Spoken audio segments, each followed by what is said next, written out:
The morning sun spilled through the lace curtains of Zara Lewis's childhood bedroom, casting delicate patterns on the hardwood floor. It was June 22, 2023, her wedding day, and the air buzzed with a magic she'd dreamed of since she was a little girl sketching dresses in her diary.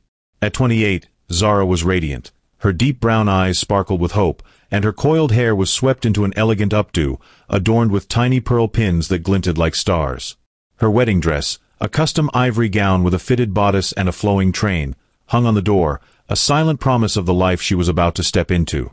Zara stood in front of the mirror, smoothing her satin robe, her hands trembling with excitement. Her best friend, Nia, burst into the room, balancing a tray of mimosas and a Bluetooth speaker blasting Beyoncé's Love on top.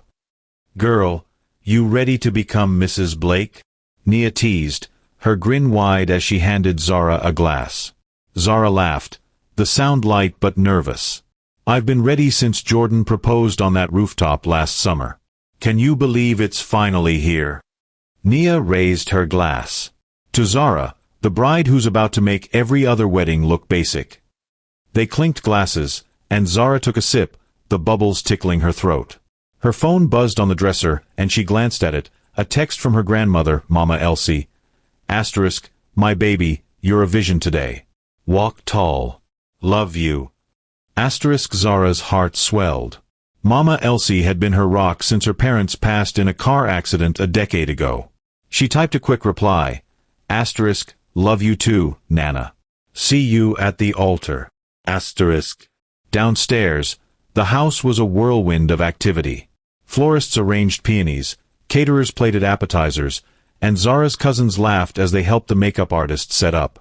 The venue, a historic estate an hour outside Atlanta, was already filling with guests. Zara imagined the rose-lined aisle, the string quartet, and Jordan waiting for her, his dimpled smile making her knees weak. They'd planned every detail together, down to the monogrammed napkins. As the makeup artist, Tasha, began applying foundation, Zara's phone rang. It was Jordan's best man, Marcus. She answered, expecting a goofy joke about Jordan's nerves. "Zara, you good?" Marcus's voice was oddly tight. "Yeah, I'm great. Just getting glam." "Is Jordan freaking out yet?" she asked, laughing. There was a pause. "Too long." He's good.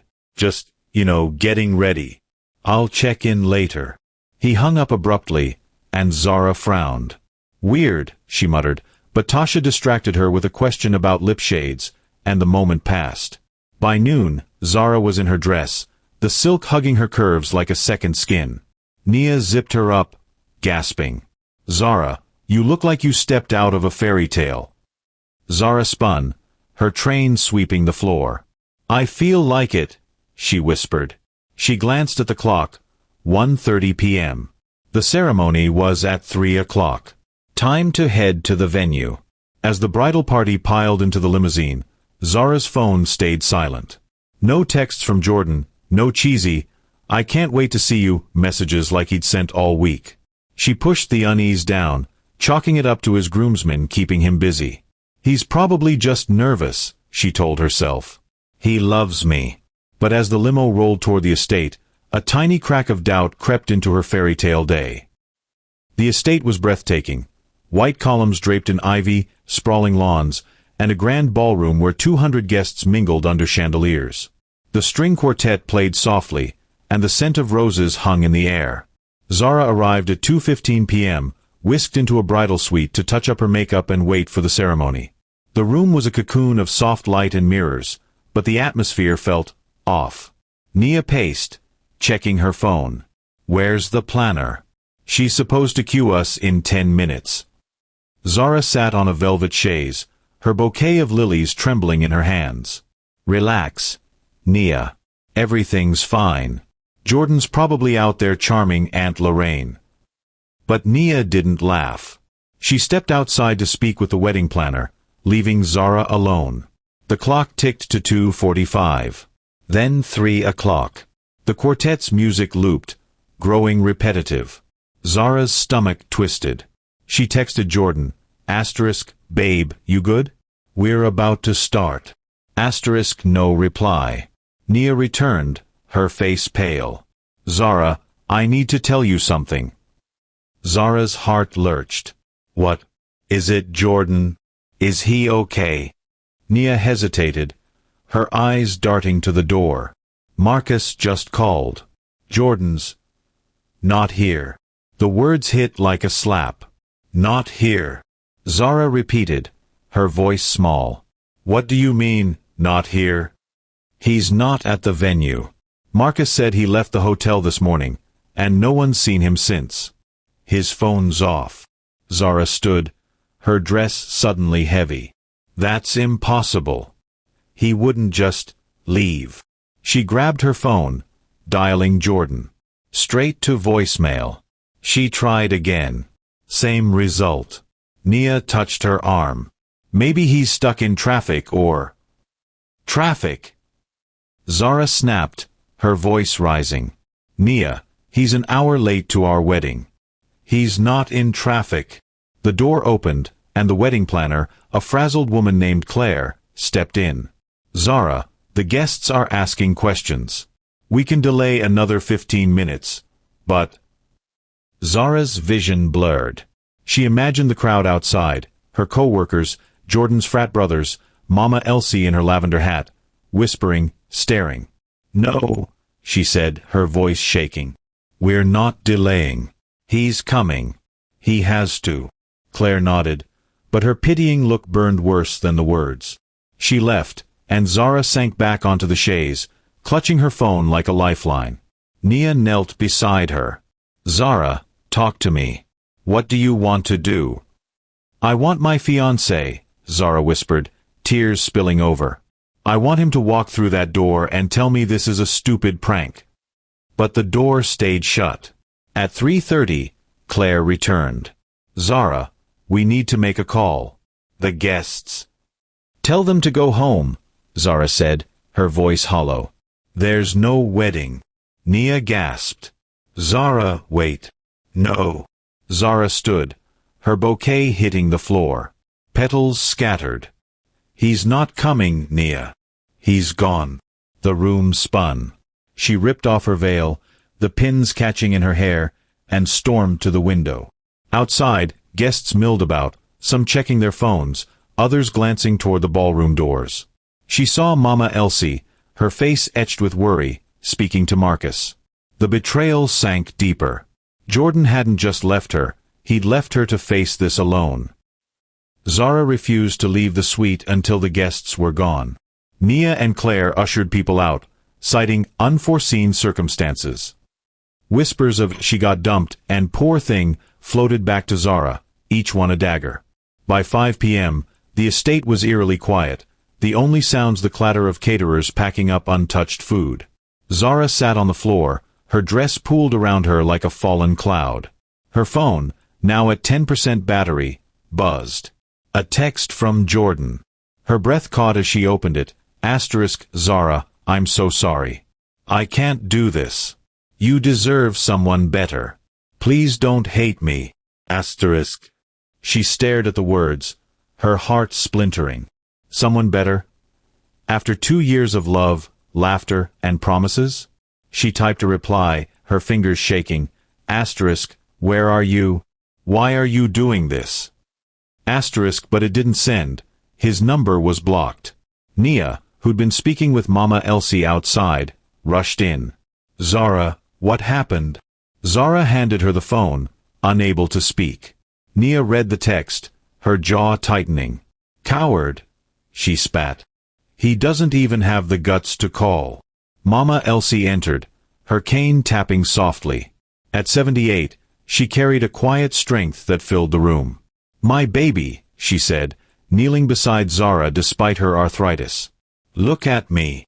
Zara's tear-streaked face lifted. He left me, Nana. In front of everyone. Mama Elsie cupped her cheek. I know, sweetheart. And I know it feels like the world's ending. But this ain't your ending. It's his mistake. Zara shook her head. I gave him everything. I planned my whole life around him. And now you'll plan a better one, Mama Elsie said firmly. But first you cry. You scream. You let it out. Then you rise. Zara sobbed, collapsing into her grandmother's arms. Nia joined them, wrapping her arms around both. For a moment, the three women were a fortress against the pain. But the wound was too fresh, too raw. As they left the venue, Zara overheard a caterer muttering to another. Heard he ran off with some rich girl. Posted pictures already. Her blood ran cold. She opened Instagram, ignoring Nia's protests, and there it was, Jordan's account, a new post.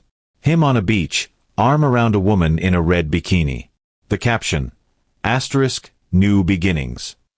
The woman's face was partially hidden, but Zara knew her instantly. Chantel, her cousin. The next week was a blur of humiliation. The wedding video, shot by an overzealous guest, went viral on TikTok, racking up 2 million views. Hashtags like #runawaygroom and #alterfail trended. Memes of Zara's tearful face in her gown flooded Twitter, captioned with cruel jokes. When your fiancé picks a beach vacay over you. Strangers debated her worth in comment sections, while local news ran a segment titled, Jilted Bride's Heartbreak. Zara stayed in her apartment, blinds drawn, ignoring calls from everyone but Nia and Mama Elsie. Her job as a marketing coordinator sent a polite email, due to recent publicity, we're restructuring your role. Please take 2 weeks to consider your options. Translation. She was fired. Bills piled up, and she sold her engagement ring, a 1.5-carat diamond Jordan had bragged about, for $3,000 to cover rent. The pawnshop clerk's pitying stare was almost worse than the loss. One night, Nia forced her way in with takeout and wine. Zara, you can't keep hiding, she said, setting plates on the coffee table. Zara, in sweats, her hair unwashed, glared. Why not? Everyone's laughing at me. I'm a joke. Nia sat beside her, grabbing her hands. You're not a joke. Jordan is. And Chantel? She's trash for this. But you're letting them win by disappearing. Zara pulled away. Win what, Nia? My life's over. I trusted him. I loved him. And he's out there with her, my own cousin, like I never existed. Nia's voice softened. I know it hurts. But you're Zara Lewis. You built a career from nothing. You made that wedding perfect down to the napkins. You're not done. Zara stared at the floor, Jordan's text echoing in her mind. You deserve someone better. But all she felt was worthless. She opened Instagram again, torturing herself. Chantel had posted a new photo, her and Jordan in the Maldives, captioned, when you know, you know. Comments poured in, so much better than his ex. Upgrade alert. Each one was a knife. Mama Elsie called later, her voice steady. Zara, come to church with me tomorrow. I can't, Nana, Zara whispered. People will stare. Let 'em stare, Mama Elsie said. You hold your head up. You're not the one who ran. Zara hung up, curling into a ball on the couch. The world outside her apartment felt like a minefield, every notification, every glance a reminder of her shame. But deep inside, buried under the pain, a tiny spark flickered. Mama Elsie's words lingered, this ain't your ending. For the first time in days, Zara wondered if she could believe it. The air in Zara Lewis's Atlanta apartment was thick with the stale scent of unwashed dishes and unopened mail. It was July 1, 2023, 9 days since Jordan Blake abandoned her at the altar, and the world outside her blinds felt like a battlefield. The viral TikTok of her tear-streaked face in her wedding dress had ballooned to 5 million views, spawning cruel memes and Reddit threads dissecting her failure. Zara, once vibrant and ambitious, was now a ghost in her own life, curled on the couch in a faded hoodie, her phone buzzing with notifications she couldn't bear to read. Her best friend Nia had left an hour ago after forcing Zara to eat half a sandwich, but the silence was oppressive. The TV droned in the background, a reality show about cheating spouses that Zara muted when it hit too close to home. She scrolled Instagram, a masochistic ritual, and froze at a new post from Jordan's account, a sunset selfie on a yacht, his arm around a woman whose face was half hidden by a wide-brimmed hat. The caption read, *Paradise found. Zara's stomach churned. She knew that hat, Chantel's signature accessory, bought during a family trip to Miami 2 years ago. Chantel Ross, her cousin, the one who'd called her sis since they were kids. Zara's hands shook as she opened Chantel's profile. The latest post confirmed it, a boomerang of Chantel clinking champagne glasses with Jordan, her manicured nails glinting against the Maldives turquoise backdrop. The caption, "When life gives you lemons, trade them for love." Comments flooded in, "Slay, queen." "He upgraded." Each one a dagger to Zara's heart. She dropped the phone, her breath hitching. Not just any woman. Her cousin. The betrayal was a double wound, slicing through family and love in one blow. The door buzzed, and Zara flinched. She ignored it, but the buzzing persisted, followed by a familiar voice. "Zara, open this door, or I'm calling the super." It was her cousin Tiana, Chantel's younger sister and the only Ross sibling Zara still trusted. Against her better judgment, Zara shuffled to the door, her bare feet cold on the hardwood. Tiana stood there, her braids pulled into a high bun, holding a bag of takeout. "You look like hell," she said, pushing past Zara. "Nia called me. Said you're shutting everyone out." Zara closed the door, her voice flat. "I don't want to talk, Tiana." "Too bad," Tiana said, unpacking fried chicken and collards. "Your family, and I'm not leaving you like this." She glanced at Zara's phone, the screen still open to Chantel's post. Her face tightened. "You saw it, huh?" Zara's eyes welled up. "How could she? We grew up together. She was in my bridal party, Tiana. She helped me pick my dress." Tiana sighed, sitting on the couch. "Chantel's always been selfish, Zara. You know that. But this, it's low, even for her." Zara sank beside her, her voice breaking. "Did you know? Before the wedding?" "No," Tiana said firmly, meeting her eyes. "I swear. She told me she was traveling for work when she missed your rehearsal dinner. I didn't know she was with him." Zara buried her face in her hands. "Why didn't she just tell me? If she wanted him, why let me plan a whole wedding?" Tiana hesitated, then spoke softly. "Chantel's jealous of you, always has been. Your job, your vibe, the way people love you. Jordan was her way of winning." The words stung, but they rang true. Chantel had always craved the spotlight, flaunting her trust fund and designer bags while subtly undermining Zara's achievements. Zara thought their bond was stronger than that. She was wrong. Tiana grabbed her hand. "You don't deserve this, Zara. But you can't let them break you. Promise me you'll eat this food and take a shower." "Small steps." Zara nodded, but her heart was a void. As Tiana left, she whispered, "Don't tell the family I know. I can't handle their pity." Tiana agreed, but the secret felt like another weight on Zara's chest. By mid-July, Zara's life was a house of cards collapsed. Her marketing job officially let her go, citing brand misalignment after the viral wedding fiasco.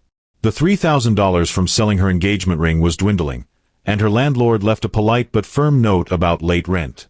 She stopped answering texts, even from Nia, and ignored Mama Elsie's calls, too ashamed to face her grandmother's strength when she felt so weak.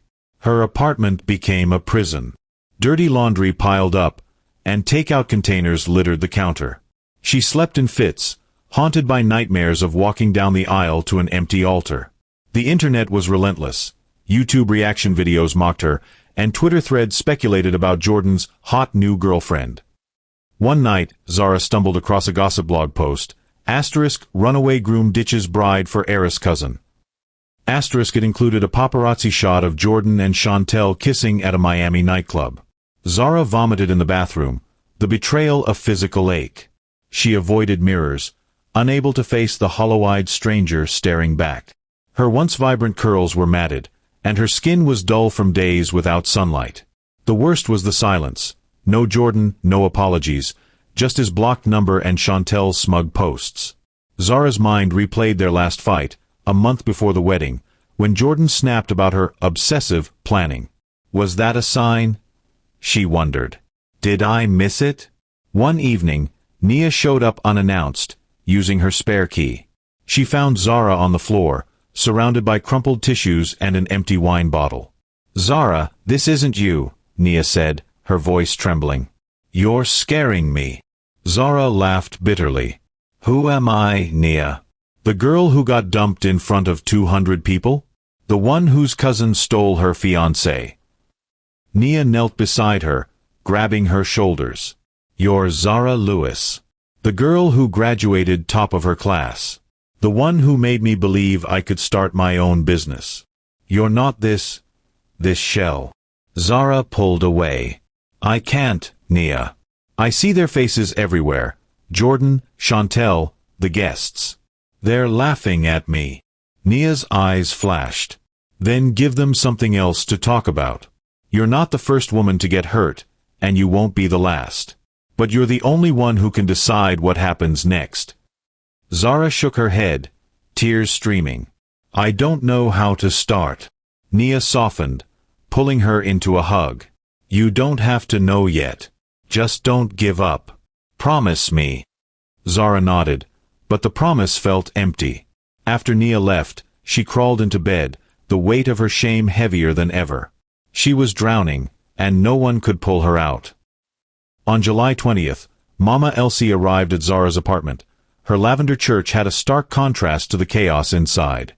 At 78, Elsie moved with a quiet grace, her cane more a prop than a necessity. She'd called Zara daily, leaving voicemails Zara deleted without listening. Today, she'd had enough. Zara opened the door, her eyes red from crying. Nana, I'm not up for visitors. I'm not a visitor, I'm your grandmother, Elsie said, stepping inside.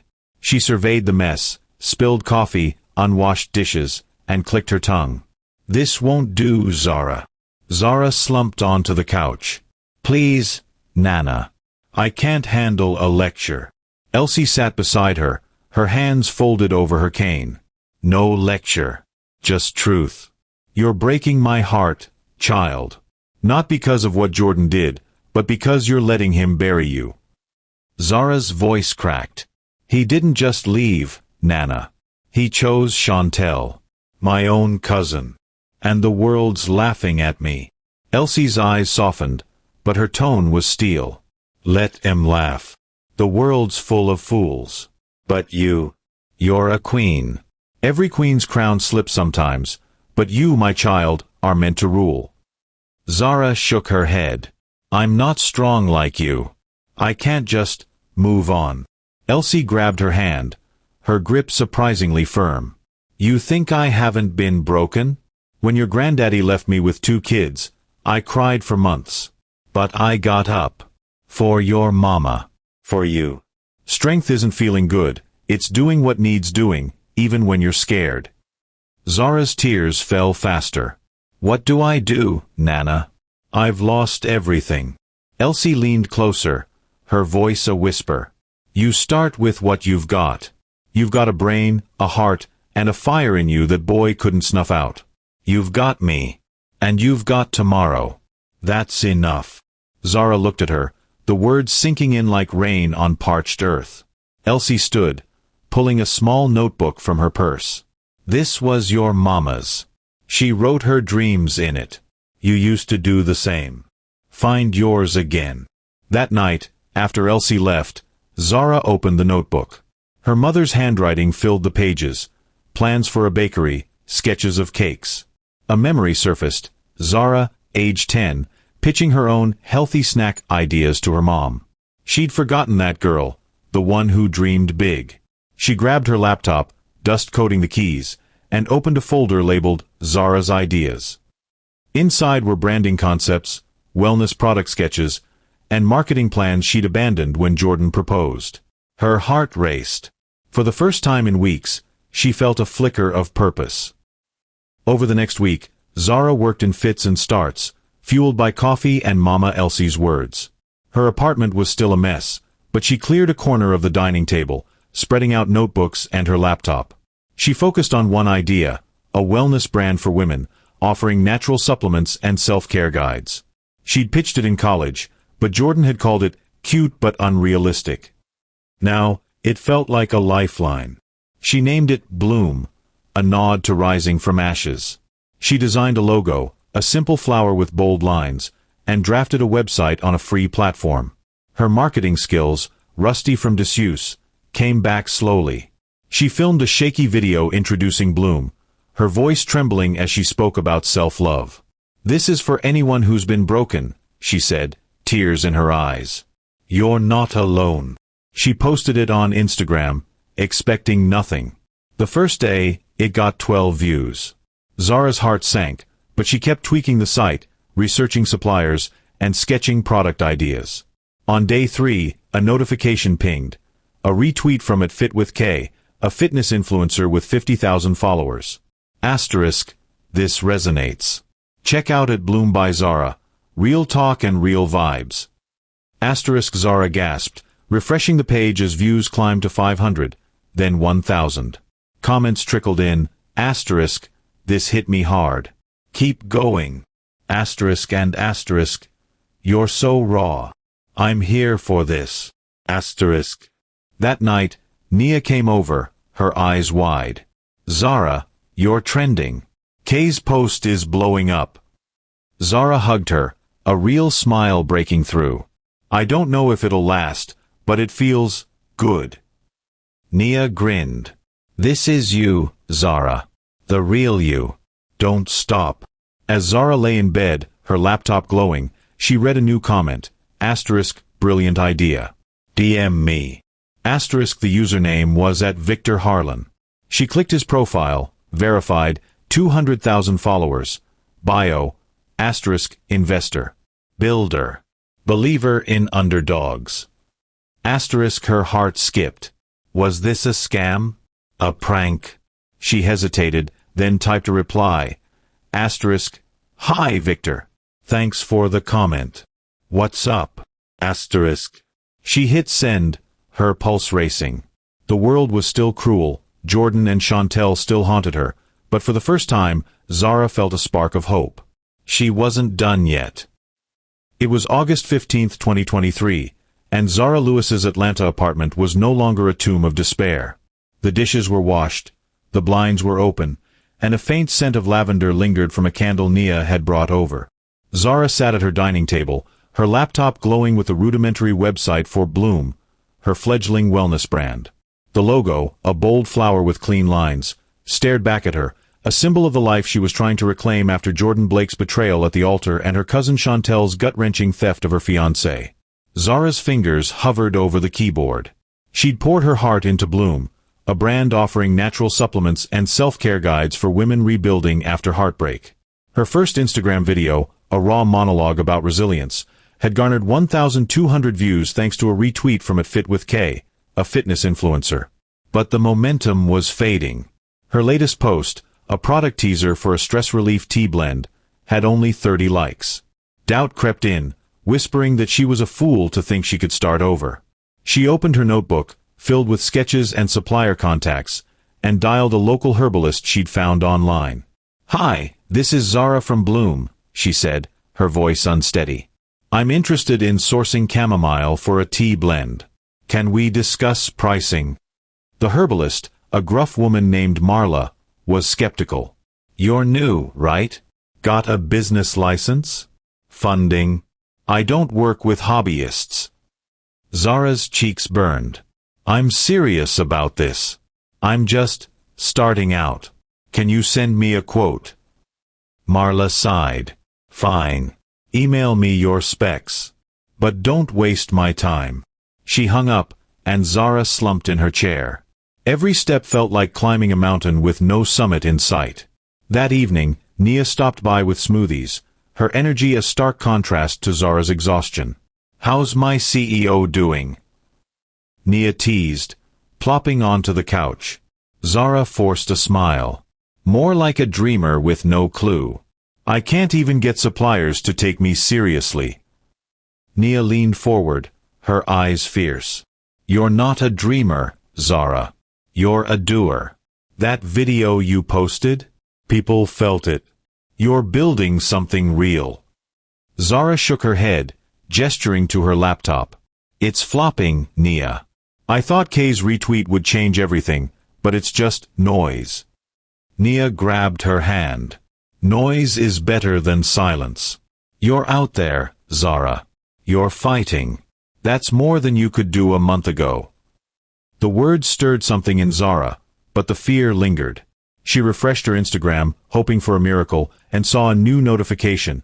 A comment from @FitWithK, asterisk, just ordered your tea sample. Let's collab soon. Asterisk Zara gasped, her heart racing. She showed Nia, who squealed and pulled her into a hug. See? Nia said. You're not invisible. Keep going. Zara nodded, a spark of hope igniting. But as Nia left, she stared at the comment, her mind racing. A collab with Kay could be huge, but could she deliver? The weight of her ambition felt both thrilling and terrifying. The next morning, Zara woke to a flurry of notifications. Kay's comment had boosted her tea post to 3,000 views, and her inbox was flooded with inquiries. She spent the day responding, her fingers trembling with adrenaline. By noon, she'd secured a meeting with Kay's team to discuss a potential partnership. It was a lifeline, but Zara knew her operation was bare bones, a laptop, a dream, and a dwindling savings account. As she scrolled through new comments, one stood out, asterisk, brilliant idea. DM me. Asterisk the username was @Victor Harlan, and his profile intrigued her, asterisk, investor. Builder. Believer in underdogs. Asterisk verified, with 200,000 followers and posts about startups in tech and wellness. Zara's instincts screamed caution, scams were common, and her trust was shattered after Jordan, but curiosity won. She typed a reply, asterisk, Hi, Victor. Thanks for the comment. What's up? Asterisk. Within an hour, her DMs pinged. Victor's message was concise, asterisk, saw your video. Authentic. Compelling. I invest in people with vision. Let's talk. You free for a call tomorrow? Asterisk attached was a link to his website, a sleek platform showcasing his portfolio, successful brands in fitness, skincare, and mental health. Zara's heart pounded. This could be a game changer, or a trap. She called Nia, pacing the apartment. This guy, Victor Harlan, wants to talk. He's an investor, but what if it's a scam? Nia's voice crackled with excitement. Zara, I looked him up. He's legit, funded that yoga app everyone's obsessed with. You have to take the call. Zara hesitated. What if I'm not ready? Bloom's barely a thing. I don't even have a product yet. That's why you need him, Nia said. He sees potential. Don't let fear stop you. Zara hung up, staring at Victor's message.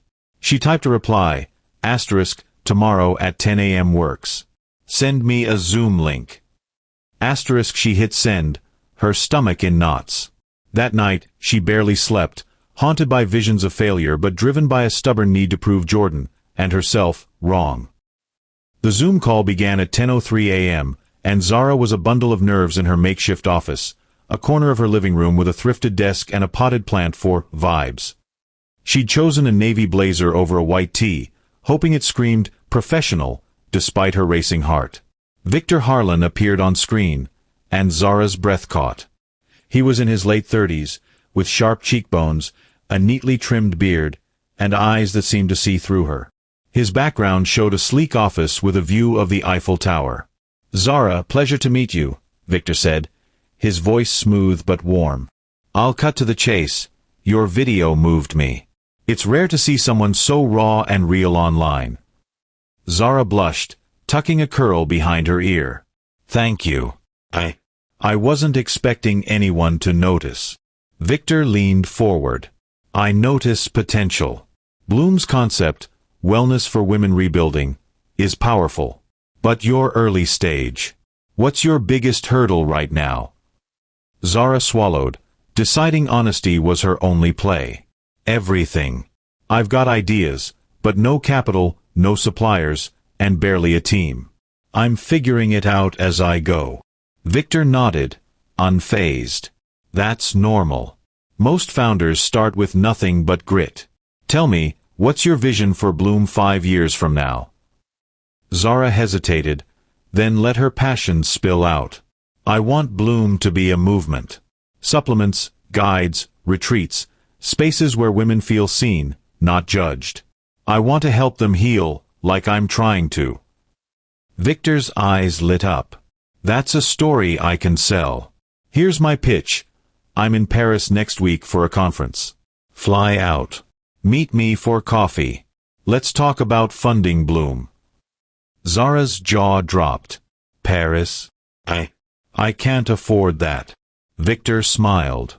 I'll cover the flight and hotel. No strings. I believe in you, Zara. Say yes. She froze, her mind screaming warnings. Asterisk too good to be true. He's a stranger. Asterisk but her heart whispered, this is your shot. Okay, she said, her voice barely audible. I'm in. Victor grinned. Good. My assistant will send details. Bring your fire, Zara. The call ended, and Zara sat stunned, the Eiffel Tower lingering in her mind. Was this her turning point, or another heartbreak waiting to happen? A week later, Zara stepped off a plane in Paris, her stomach fluttering with nerves and jet lag. Victor's assistant had booked her a room at a boutique hotel near the Seine, and the city's beauty, cobblestone streets, golden light, the hum of French voices, felt like a dream. She wore a tailored green dress, her curls loose, determined to present herself as a serious entrepreneur, not a jilted bride. The meeting was at a chic café in Le Marais, its patio lined with ivy.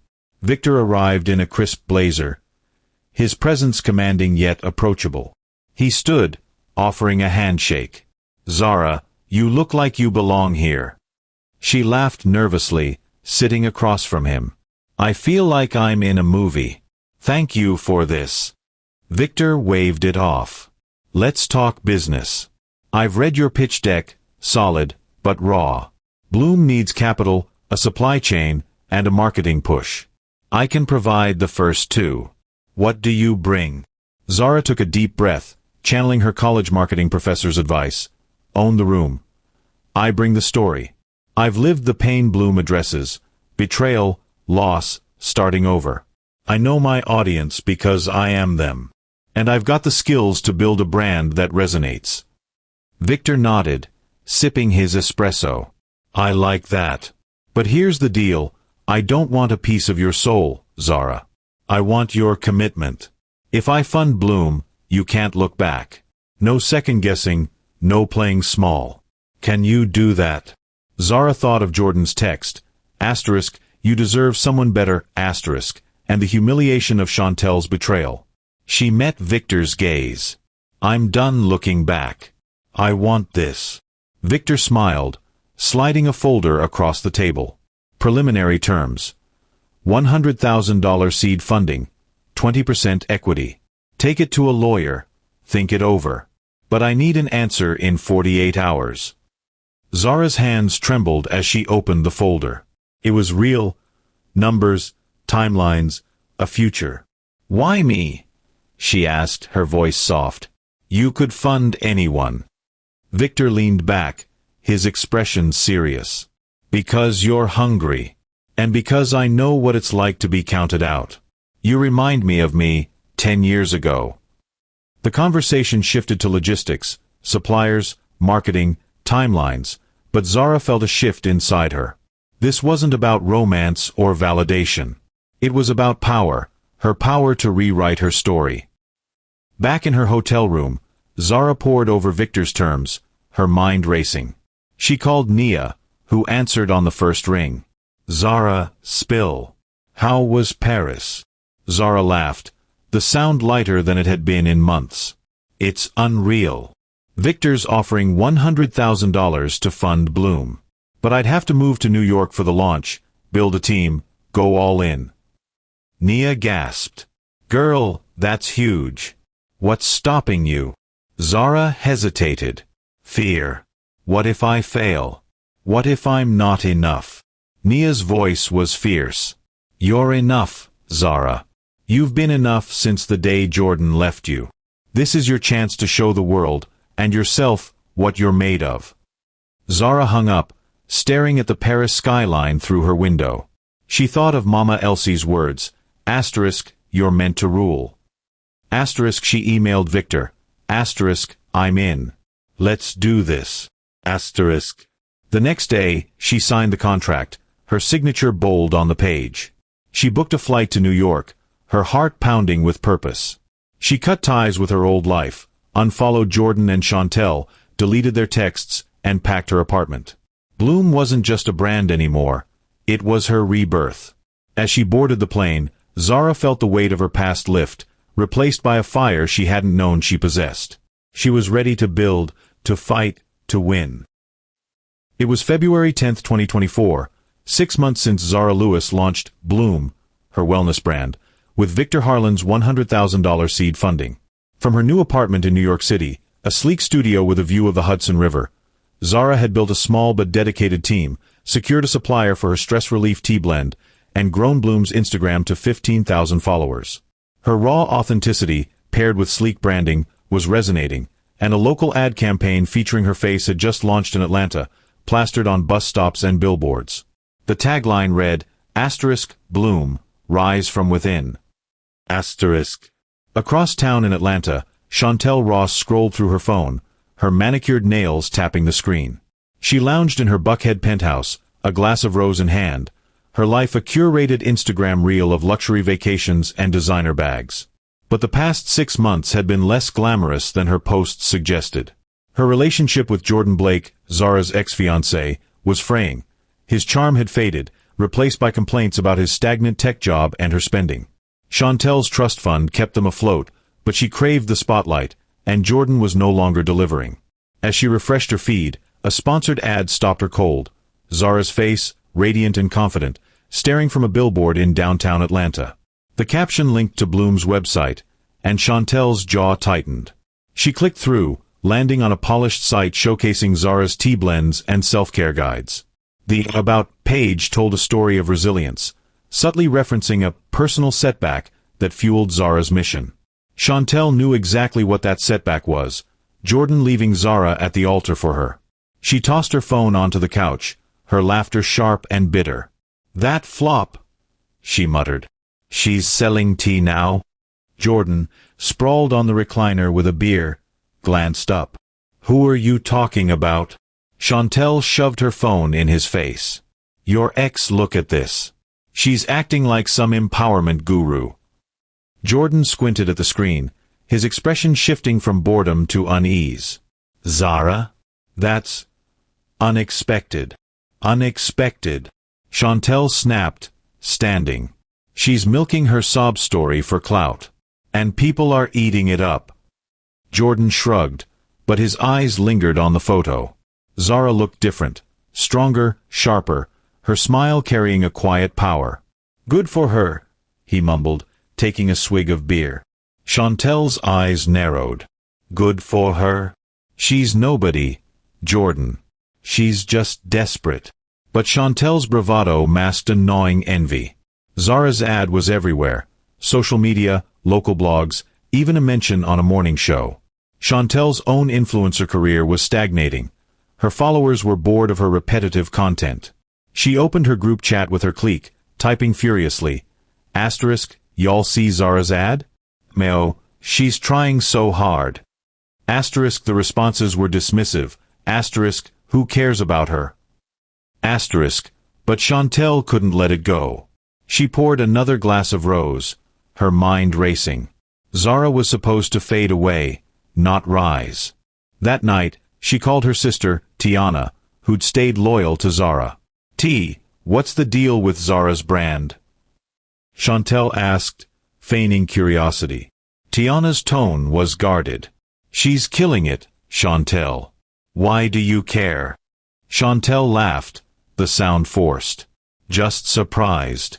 Didn't think she had it in her." Tiana didn't buy it. "Leave her alone, Chantel. She's been through enough." Chantel hung up, her smile fading. Zara's success wasn't just an annoyance, it was a threat. And Chantel wasn't about to let her cousin steal her shine.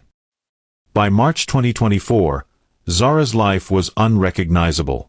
Bloom's first product, a chamomile lavender tea called Serenity, was selling out online, and her team had grown to include a graphic designer and a social media manager. Victor's funding had secured a small office in Brooklyn, and Zara was preparing for her biggest moment yet, a speaking slot at the Empower Summit, a Women in Business conference in Atlanta. The invitation had come after a viral Bloom post, and Zara saw it as a chance to cement her brand's mission. She stood in her hotel room the night before the summit, trying on outfits in front of a full-length mirror. Her stylist, a vibrant woman named Lila, held up a tailored emerald blazer and cream trousers. "This screams boss," Lila said, grinning. Zara smoothed the blazer, her reflection a far cry from the broken woman of last summer. Her curls were glossy, her skin glowed, and her eyes held a fire she hadn't seen in years. "I love it," she said, turning to Lila. "But am I enough for this?" Lila raised an eyebrow. "Enough? Zara, you built a brand from nothing in 6 months. You're about to speak to 500 women who need your story. You're more than enough." Zara nodded, her nerves easing. She thought of Mama Elsie, who'd texted her that morning, "Walk in your purpose, baby. You're ready." Nia was flying in to cheer her on, and Victor had promised to watch the live stream. The support buoyed her, but the stakes felt sky-high. The summit was held at a sleek convention center, its halls buzzing with entrepreneurs, investors, and media. Zara arrived early, her blazer sharp and her heels clicking with purpose. The green room was a flurry of activity, speakers adjusting mics, assistants handing out schedules. Zara rehearsed her speech in her head. "I was left at the altar, but I found my worth in the ashes." She'd practiced it 100 times, but her palms were sweaty. A woman in a red dress approached, her smile warm. "Zara Lewis? I'm Aisha, the summit organizer. Your story's already creating buzz. Ready to inspire." Zara exhaled, forcing a smile. "I hope so. This is a lot." Aisha squeezed her arm. "You've got this. Just be you." She handed Zara a name tag and ushered her toward the stage area. As Zara waited backstage, she scanned the crowd, hundreds of women in power suits and bold dresses, their energy electric. She felt a surge of pride. This was her moment to show the world, and herself, who she'd become. The summit's main hall was packed, the stage lit with soft gold light. Zara's panel, Resilience in Business, was third on the schedule, giving her time to mingle. She sipped sparkling water, chatting with a tech founder about supply chains, when a familiar laugh cut through the noise. Her heart stopped.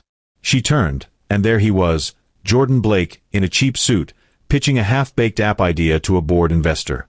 Zara's breath caught. She hadn't seen him since the wedding, hadn't prepared for this. He looked different, thinner, his eyes tired, his charm strained. The sight of him stirred a cocktail of anger and pity, but she straightened, refusing to shrink. She was no longer the Zara he'd left. Jordan's gaze swept the room and landed on her. His coffee cup slipped from his hand, splashing his shoes. "Zara," he mouthed, his face pale. She held his stare, her expression cool. The old Zara would have run. The new Zara stood her ground. She turned back to her conversation, her voice steady, but her pulse raced. Jordan excused himself from the investor and approached, his steps hesitant. "Zara, hey," he said, his voice a mix of nerves and forced casualness. "You look, wow. I didn't know you'd be here." She raised an eyebrow, her tone icy. "I'm a speaker." "Why are you here, Jordan?" He rubbed his neck, a gesture she once found endearing. "Pitching my app. Trying to get funding." You're doing big things, huh?" Zara's smile was sharp. "I'm doing what I've always done, building. You wouldn't know." Jordan flinched, but pressed on. "I saw your ad. Bloom's cool. I'm proud of you." The word stung, a cheap imitation of sincerity. "Save it," Zara said, stepping closer. "You don't get to be proud of me. You lost that right when you left me at the altar." He looked away, guilt flickering in his eyes. "I messed up, Zara. I know that. Can we talk sometime? She laughed, the sound cold. We're talking now. Say what you need to say. Before he could respond, Aisha called her name. Zara, you're up in 5. Jordan opened his mouth, but Zara turned, walking toward the stage without a backward glance. Her heart pounded, but her steps were steady. She was done letting him steal her light. Zara's panel was a triumph. She spoke with raw honesty about her journey, Jordan's betrayal, her rock-bottom spiral, and Bloom's rise. The audience leaned in, some wiping tears, others nodding fiercely. When she ended with, "Your pain is your power," the room erupted in applause. Backstage, Nia tackled her with a hug. "You were fire, Zara. They're obsessed." Zara laughed, her adrenaline soaring. "I was shaking the whole time." "You didn't show it," Nia said, grinning. Jordan saw that too. He looked like he wanted to disappear. Zara's smile faded. Good. Let him see what he lost. That evening, Zara joined Victor for a celebratory dinner in New York. They'd grown close since Paris, their partnership evolving into late-night strategy sessions and shared dreams. Victor had flown in for the summit, watching her speech online, and now sat across from her at a rooftop restaurant, the city twinkling below. "You were incredible today," Victor said, raising his wine glass. "I knew you had it in you, but that was next level." Zara clinked her glass against his, her cheeks warm. "Thank you. I felt alive up there. Like I was finally me again." Victor's eyes softened. "You're more than you were, Zara. You're unstoppable now." She looked at him, his steady presence a contrast to Jordan's chaos. "Why do you believe in me so much? Even when I doubted myself." Victor leaned back, his gaze intense. "Because I see you. Not the woman the world tried to break, but the one who's building an empire. And—" he hesitated, a rare vulnerability crossing his face. "You make me want to be better, too." Zara's heart skipped. Their connection had always been professional, but tonight felt different, deeper, electric. She reached for his hand, her voice soft. "You've changed my life, Victor. I don't know how to thank you." He squeezed her hand, his touch warm. "Just keep shining. That's enough." They talked for hours, about Bloom's next steps, London markets, a New York pop-up, and their own dreams. Zara shared her fear of failing, Victor his past as a scrappy kid who clawed his way to success. As they left the restaurant, walking along the High Line, Zara felt a shift. This wasn't just business anymore. It was trust, maybe even something more. For the first time, she wasn't afraid of what came next. By September 2024, Jordan Blake's life was a house of cards in a windstorm. The man who'd once charmed Zara Lewis into dreaming of forever was now a shadow of himself, his confidence eroded by a series of public failures. His tech startup, a half-baked app for networking events, had crumbled under poor management and lackluster pitches. The Empower Summit in March, where he'd awkwardly encountered Zara, was his last shot at funding, and he'd blown it, stammering through a presentation that left investors yawning. By July, his company folded, and his termination was splashed across Atlanta's tech blogs. Local entrepreneur's app fails to launch. Jordan's personal life was no better. Chantel Ross, his fiancée and Zara's cousin, had grown tired of his excuses. Her trust fund had bankrolled their lavish lifestyle, Maldives trips, Miami nightclubs, but Jordan's inability to match her ambition grated on her. She began pulling away, her Instagram posts shifting from couple selfies to solo shots with cryptic captions like "choosing me." In August, she left him for a fashion blogger named Leo, whose verified account boasted 500,000 followers. The breakup was public and brutal. Chantel posted a photo with Leo, captioned "New Chapter," while gossip sites ran headlines like "Runaway groom dumped again." Jordan moved into a cramped studio apartment, his savings drained. He spent nights scrolling through Zara's Bloom Instagram, now at 50,000 followers, her success a constant reminder of his failure. Her latest campaign, a wellness retreat announcement, featured her in a flowing white dress, her smile radiant. Jordan's heart twisted, regret, envy, and a flicker of longing. He'd seen her at the summit, poised and powerful, and the contrast to his own unraveling was stark. One evening, drowning his sorrows at a dive bar, Jordan overheard two former colleagues at a nearby table. "You see Zara Lewis's new ad," one said, sipping a beer. "Her brand's killing it. Meanwhile, her ex is a meme." The other laughed. Jordan Blake, guy's a walking cautionary tale. Left her at the altar and tanked his career. Karma's real. Jordan's face burned. He downed his whiskey, the sting doing little to dull the shame. He stumbled home, opening Twitter to find a trending hashtag, #Jordan Blake fail. Memes of his summit flop, his spilled coffee, his nervous stutter, circulated alongside screenshots of Chantel's new romance. He threw his phone across the room, the screen cracking. The world was laughing, and he had no one to blame but himself. Zara, meanwhile, was thriving. Bloom's revenue had hit $500,000, with plans for a London expansion. She'd moved into a chic Manhattan loft, her days filled with meetings, photo shoots, and calls with Victor Harlan, her investor and confidant.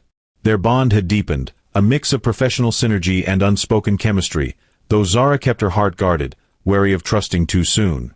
On a crisp October morning, Zara sat in her office, reviewing retreat logistics, when her assistant, Maya, handed her a cream envelope with gold embossing. "This came for you," Maya said, her brow furrowed. "Looks personal." Zara opened it, her breath catching at the contents. An invitation to Jordan Blake and Chantel Ross's engagement party, set for November 2nd at an upscale Atlanta venue. The card was ostentatious, with calligraphy and a monogrammed crest, but the audacity of it hit like a slap. They're not even together anymore, Zara thought, recalling Chantel's public fling with Leo. The invitation felt like a taunt, a reminder of the humiliation they'd inflicted. She called Nia, her voice tight. "You won't believe this. Jordan and Chantel invited me to their engagement party." Nia's laugh was sharp. "What? Are they delusional? Chantel's with that blogger guy now." Zara paced, the invitation in hand. "Exactly. It's like they're trying to rub my face in it." "I don't know, prove something." Nia's tone turned serious. "Zara, you don't have to go. You're past them. Bloom's huge, you're huge. They're just clinging to relevance." Zara stared at the card, her mind racing. Part of her wanted to shred it, to keep building her empire and forget them. But another part, the part that remembered standing alone at the altar, the viral memes, the betrayal, craved closure. "What if I went?" she said, almost to herself. "Not to play their game, but to show them I've won." Nia paused, then grinned through the phone. "Oh, I'm here for that. Walk in like the queen you are and leave them shook." Zara laughed, the idea taking root. She texted Victor, "Got a wild idea. You free November 2nd? Need a +1 for a complicated event." His reply was instant. "I'm in. Tell me everything." That night, Zara stood before her mirror, envisioning her entrance. She wasn't the broken bride anymore. She was Zara Lewis, and she was ready to rewrite the narrative. November 2nd, 2024, was a cool Atlanta evening, the sky streaked with pink as Zara stepped out of a black SUV outside the Magnolia House, a grand venue with ivy-covered walls and twinkling lights. She wore a floor-length black gown, its fitted silhouette accentuating her curves, with a plunging neckline and a thigh-high slit that screamed confidence. Her curls were swept into a high bun, diamond studs glinting at her ears, and her makeup, smoky eyes, bold red lips, was a statement of power. Victor Harlan stood beside her, dashing in a tailored tux, his hand resting lightly on hers. Their chemistry was palpable, a quiet strength that bolstered Zara's resolve. Inside, the party was in full swing, crystal chandeliers, a live jazz band, and guests in designer attire. Chantel had spared no expense, though whispers among the crowd suggested her engagement to Jordan was a publicity stunt to salvage her fading influencer status. Jordan, meanwhile, looked out of place, his suit ill-fitting, his smile forced as he mingled with Chantel's elite circle. Zara and Victor entered late, deliberately, and the room fell silent. Heads turned, phones flashed, and murmurs rippled through the crowd. Zara felt every eye on her, but she held her head high, her arm linked with Victor's. She spotted Chantel across the room, in a gaudy gold dress, her face freezing mid-laugh. Jordan, beside her, went pale, his champagne flute trembling.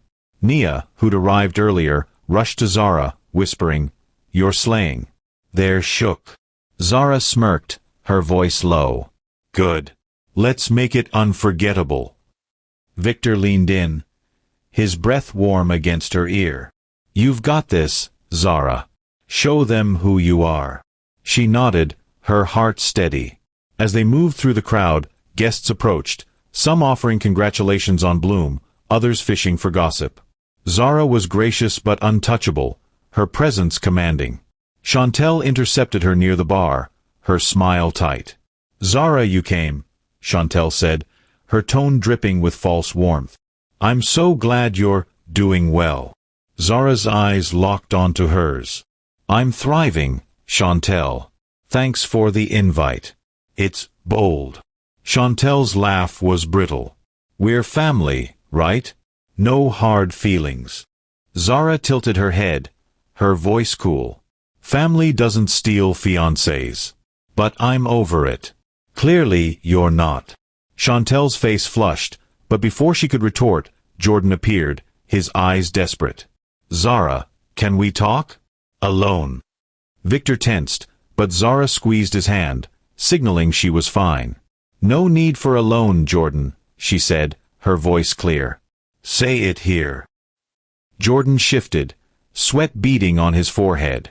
The crowd nearby pretended not to listen, but phones were discreetly recording. I just want to apologize," he stammered. "I messed up, Zara.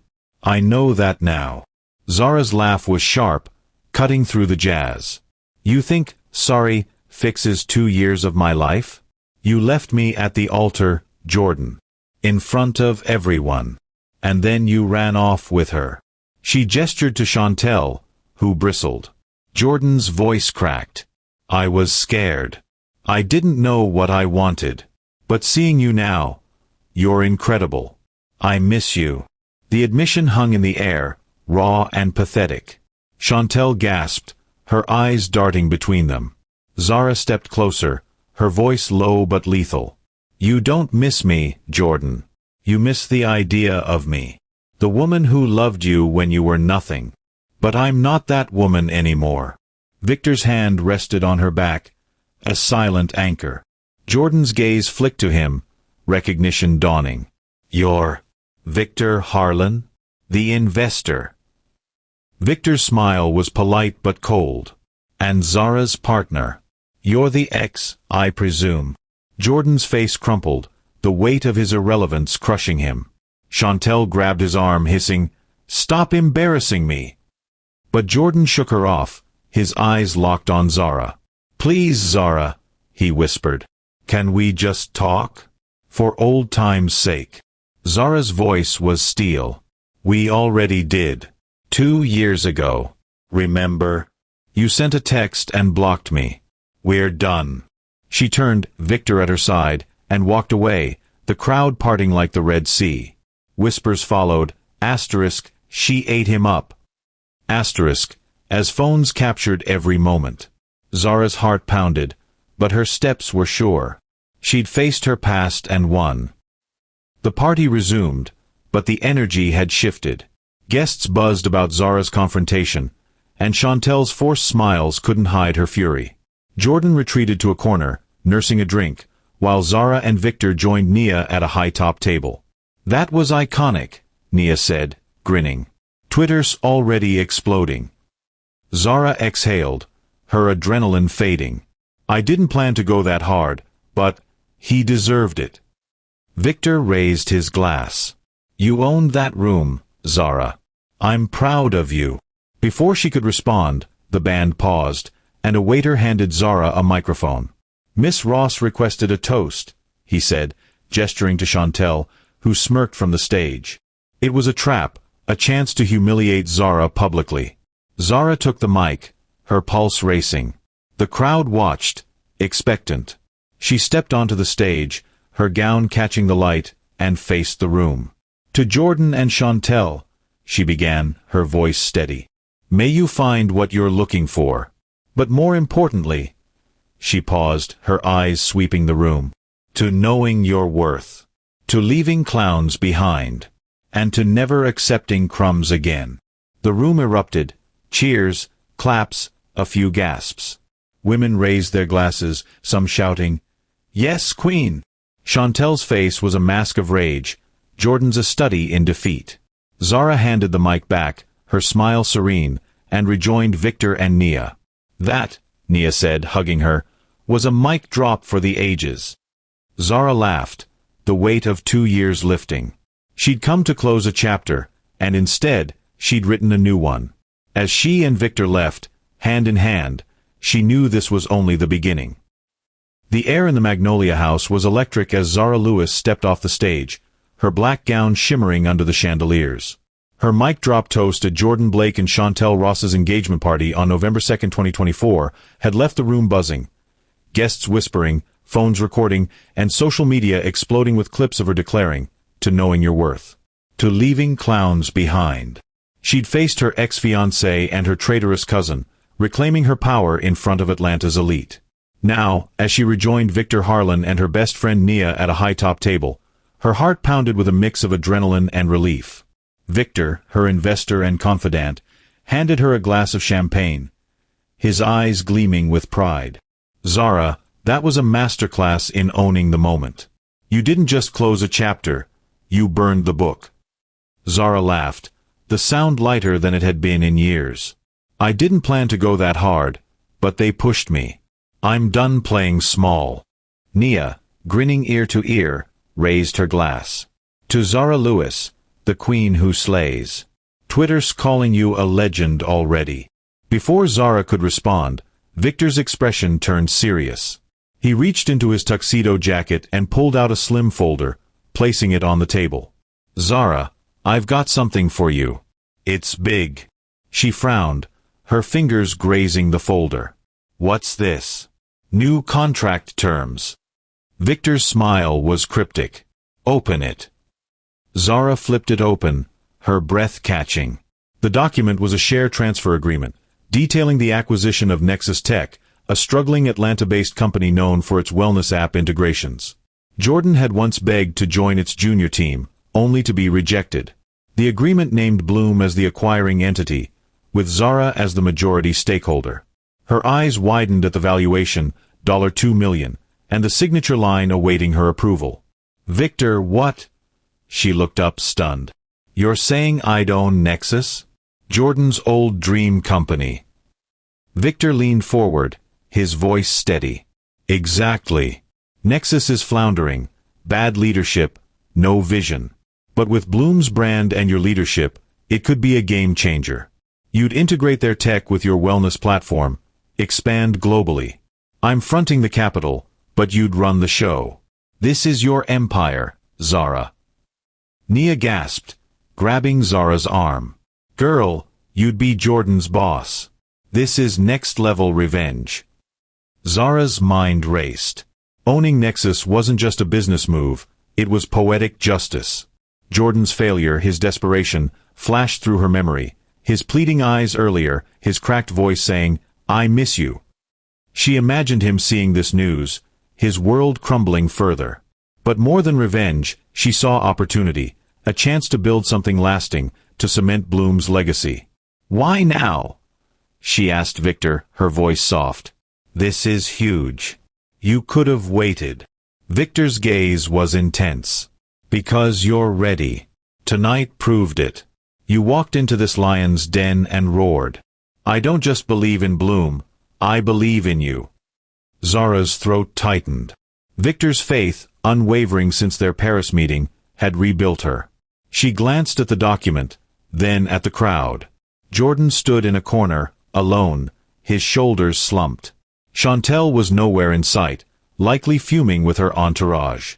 This was her moment to decide, cling to the past or seize the future. She met Victor's eyes, her voice firm. "I'm in. Let's make it happen. Victor grinned, clinking his glass against hers.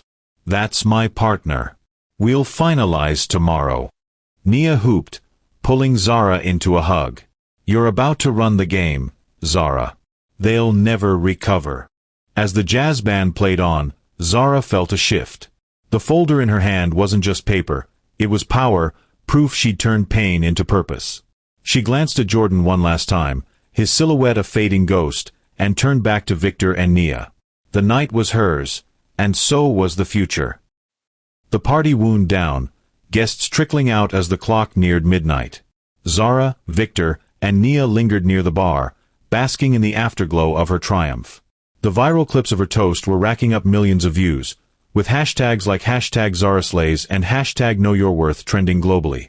Strangers messaged her on Instagram, calling her an inspiration. But Zara's focus was on closure. She'd faced Jordan and Chantel, but one final moment awaited. As she sipped her champagne, Jordan approached, his steps hesitant. His tie was loose, his eyes bloodshot, a man unraveling. The crowd had thinned, but a few guests lingered, their phones ready. Victor tensed, but Zara touched his arm, signaling she could handle it. "Zara," Jordan said, his voice low. "I know you hate me, but I need to say this." She raised an eyebrow, her posture regal. "You've said enough, Jordan. What's left?" He swallowed, glancing at Victor, then back at her. "I was wrong. About everything. I thought Chantel was better, somehow. But she's not you. No one is." Zara's heart twinged, not with love but with pity. The man before her was a shell of the one she'd planned a life with. "Jordan," she said, her voice calm but cutting, "you didn't choose Chantel because she was better. You chose her because you're weak. You wanted easy, not real." Jordan's face crumpled. "I know I hurt you. I see it now, your brand, your success. I threw away the best thing I ever had." She stepped closer, her heels clicking on the marble floor. "You didn't throw me away, Jordan. You freed me. If you hadn't left, I wouldn't be here, building an empire, living my truth. So thank you, in a twisted way, for showing me what I'm worth." Victor's hand rested on her back, a silent anchor. Jordan's eyes flicked to him, then to the folder Zara still held. "What's that?" he asked, his voice shaky. Zara's smile was razor-sharp. "Oh, this. Just the deed to Nexus Tech. I own it now. Funny, right? You begged for a job there once." Jordan's jaw dropped, his breath hitching. "Nexus? You bought it." "With Victor's backing," she said, nodding to him. "Bloom's going global, and Nexus is our next step. You might want to update your resume." The blow landed like a physical strike. Jordan staggered back, his face a mask of defeat. "Zara, Goodbye, Jordan," she said, her voice final. She turned, kissing Victor's cheek, the gesture both gratitude and defiance. "Closure is a luxury," she whispered to Victor, her eyes bright. "But success? That's my revenge." Victor's smile was warm, his hand squeezing hers. "You're unstoppable, Zara." As they walked toward the exit, Nia trailing with a triumphant grin, Zara felt the last chains of her past snap. Jordan's silhouette faded behind her, irrelevant. Outside, the Atlanta night was crisp, the stars bright. She paused, breathing deeply, the folder clutched to her chest. This was her victory, hard-won and undeniable. By April 2025, Zara Lewis was a global name. Bloom's revenue had skyrocketed to $20 million, with Serenity tea blends and self-care guides sold in 30 countries. The acquisition of Nexus Tech had been a masterstroke. Its app, rebranded as Bloom Connect, offered personalized wellness plans, boasting 500,000 downloads. Zara's Manhattan office was a hub of innovation, her team now 50 strong, and her London pop-up store was set to open in June. She'd graced Forbes' 30 Under 30, her story of resilience headlining every major outlet. Zara's influence transcended business. She spoke at conferences worldwide, from Dubai to Cape Town, her message resonating with women rebuilding after betrayal. Her TED Talk, From Altar to Empire, had 10 million views, with lines like, "Your pain is your blueprint," quoted on posters and tattoos. Fan letters poured in, stories of divorcees starting businesses, single moms chasing degrees, teens finding courage. Zara read each one, her heart full. On a sunny April morning, she stood in her loft, packing for a speaking engagement in Accra. Her phone buzzed with a text from Mama Elsie. Asterisk, "My baby, you're changing the world. Proud doesn't cover it." Asterisk, Zara smiled, typing back, asterisk, "All because of you, Nana. Love you." Asterisk. Victor arrived, carrying coffee and a grin. Their relationship had deepened, a partnership of equals with a spark neither named but both felt. "Ready for Ghana?" he asked, handing her a latte. Zara nodded, her eyes bright. "Ready for everything. Accra's just the start. Next is Sydney, then Tokyo." Victor leaned against the counter, his gaze soft. "You're a force, Zara. I knew it in Paris, but seeing it now, it's humbling." She blushed, setting her coffee down. "I wouldn't be here without you. You saw me when I couldn't see myself." He stepped closer, his voice low. "You were always there, Zara. I just held the mirror." Their eyes locked, the air charged. Zara's heart raced, but she broke the moment with a laugh. "Save the charm for the boardroom, Harlan. We've got a flight to catch." He chuckled, but the promise of something more lingered. As they left for the airport, Zara's phone pinged with a Google alert. Asterisk, Jordan Blake files for bankruptcy. Asterisk, a smaller headline mentioned Chantel's failed attempt at a comeback vlog, her follower count plummeting. Zara didn't click the links. Their downfall was noise, irrelevant to her symphony. In Accra, Zara spoke to a crowd of 2,000 women, her emerald dress catching the stage lights.